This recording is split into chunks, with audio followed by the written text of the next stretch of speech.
ఇక పార్లమెంట్ ఎన్నికలు దగ్గరికి వస్తున్నాయి.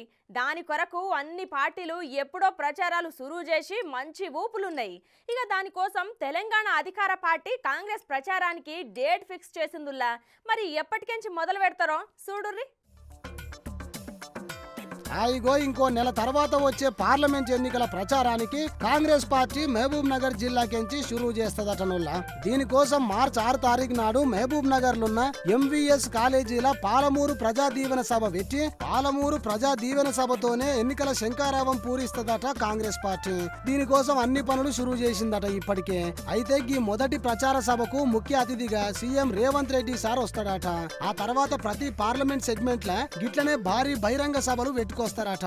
ఇక ఈసారి తెలంగాణలో ఉన్న 17 ఎంపీ స్థానాలకు ఎట్లనైనా కనీసం 14 సీట్లు దక్కించుకోవాలని చూస్తుంది అధికార పార్టీ. అయితే ప్రతి పార్లమెంట్ సెగ్మెంట్ కు 3 పేర్ల లెక్కన సెంట్రల్ ఎలక్షన్ కమిటీకి లిస్టు పంపి ఆ తర్వాత ఏఐసిసి ఎవరినైతే ఎన్నిక చేస్తుందో ఆ అభ్యర్థుల లిస్టు ప్రకటిస్తారట.